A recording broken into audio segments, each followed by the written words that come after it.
داؤد کی باری آئی تو کیا کہا؟ اِنَّا جَعَلْنَاكَ خَلِيفَةً فِي الْأَرْضِ، ہم تجھے زمین میں خلیفہ بناتے ہیں۔ ہارون کی باری آئی تو کیا کہا؟ وَاجْعَل لِّي وَزِيرًا مِّنْ أَهْلِ هَارُونَ أَخِي، میرے اہل میں، میرے خاندان میں، میری امت میں میرے بھائی کو میرا خلیفہ بنا دو۔ تو سمجھ میں آ گئی، پہلے خلیفہ کا اعلان کیا تو خدا نے کہا زمین میں خلیفہ بنا رہا ہوں، دوسرے خلیفہ کا اعلان کیا تو کہا زمین میں خلیفہ بنا رہا ہوں، تیسرے خلیفہ کا اعلان کیا تو کہا صرف موسیٰ کے خاندان میں بنا رہا ہوں، لیکن جب اپنے نبی کی باری آئی تو خدا کہتا ہوا نظر آیا وَمَا أَرْسَلْنَاكَ إِلَّا رَحْمَةً لِّلْعَالَمِينَ، میرا حبیب تجھے صرف زمین میں نہیں عالمین کے لیے رحمت بنا کے بھیجا۔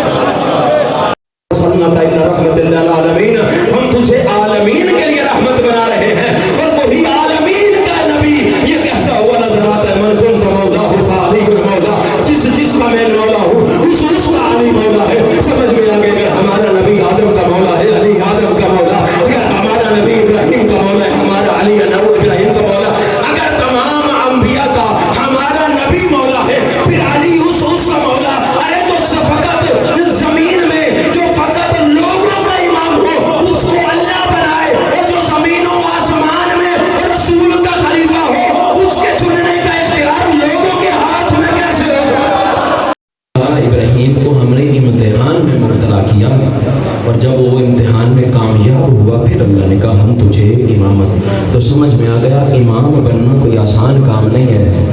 ابراہیم جیسے نبی کو بھی پہلے آزمایا جاتا ہے پھر امامت عطا کی جاتی ہے۔ اگر یہ عہدہ امامت اور اس کا مقام و مرتبہ دیکھنا ہے تو پھر آئیے رسول کی یہ حدیث کہ رسول اپنے بیٹے حسین کو مخاطب کر کے کہا کرتے تھے، جب امام حسین تشریف لاتے تھے نا مسجد میں، رسول چند جملے کہا کرتے تھے۔ پہلا جملہ کہتے تھے مرحباً بک یا زین السماوات والارض، اور زمین و آسمان کی زینت حسین مرحبا۔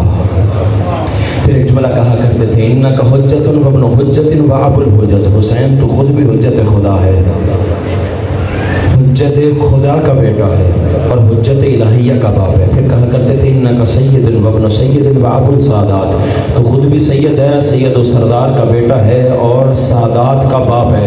پھر کہا کرتے تھے انک امام وابن امام وابو الائمہ، تو خود بھی امام ہے، امام کا بیٹا ہے اور آئمہ کا باپ۔ مل کے بآواز بلند صلوات اللہ۔ امام صادق علیہ السلام بھی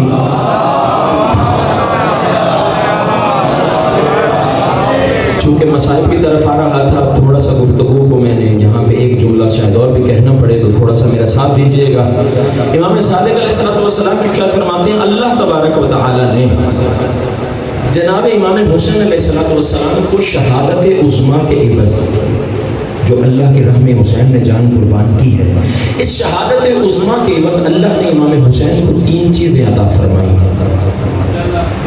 3 چیزیں اللہ نے عطا فرمائی۔ پہلی چیز کو جو آخرت میں جو مقام ہے سو ہے، وہ سید السردار اور سید شباب اہل الجنہ ہیں، وہ رسول کے بیٹے ہیں، ان کے فضائل کمالات اپنی، لیکن شہادت عظمیٰ کے بعد دنیا میں یہ 3 چیزیں کون کون سی؟ سب سے پہلی کہا جعل الاجابۃ تحت قبۃ الحسین، اللہ نے حسین کے گنبد کے نیچے قبولیت دعا کو رکھا ہے۔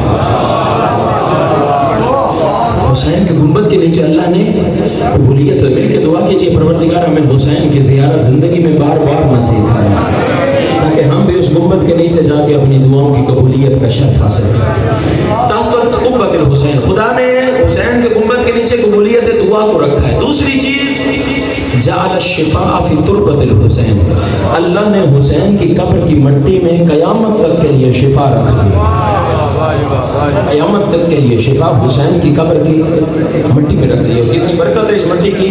امام جعفر صادق علیہ السلام ارشاد